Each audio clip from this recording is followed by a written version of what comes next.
బావిలో నీళ్లున్నా నీ కంట్లో కన్నీళ్లున్నాయి. నన్ను ఆ దేవుడే కాపాడాలి. రైతులు వాడాల్సింది ఇలాంటి నాసిరకం పైపులు కాదు. మరి ఏ పైపులు వాడమంటారు బాబు? తరతరాలు మన్నే నాణ్యత నంద్యాల నంది పైపులు.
మహాత్మా గాంధీ గారి జయంతి జరుపుకుంటా ఉన్నాం. అన్ని కులాలకు మతాలకు పార్టీలకు ఖచ్చితంగా ఈరోజు మేమందరం కూడా గాంధీ చౌక్లో నిలబడి గాంధీ గారికి నివాళులు అర్పించడం జరిగింది. కలెక్టర్ గారు, జేసీ గారు, అదేవిధంగా వైస్ చైర్మన్ గారు, ఎమ్మెల్సీ గారు అందరూ కూడా రావడం జరిగింది.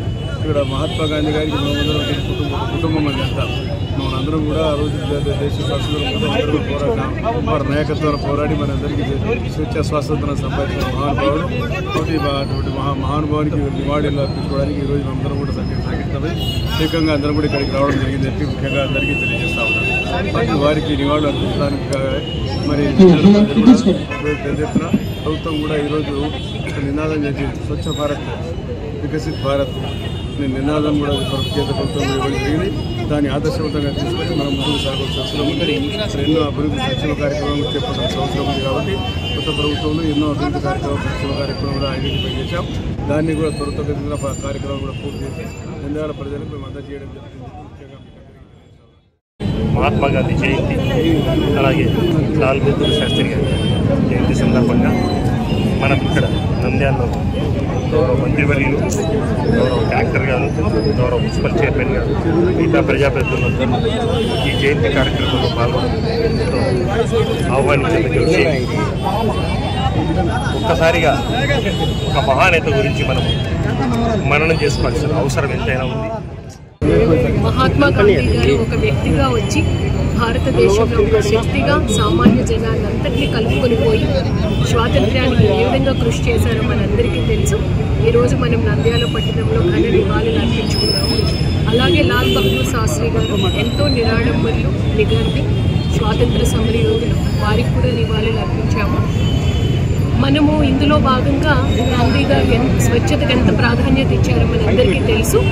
కేంద్ర రాష్ట్ర ప్రభుత్వాల ఆదేశాల మేర మన స్వచ్ఛతా హీ సేవా యాక్టివిటీస్ మనం చేసుకున్నాం. స్వభావ స్వచ్ఛత, సంస్కార్ స్వచ్ఛత అన్న కాన్సెప్ట్తో ప్రజలందరూ ఇందులో భాగస్వాములు అయ్యారు. వారందరికీ కూడా అభినందనలు తెలియజేస్తాం.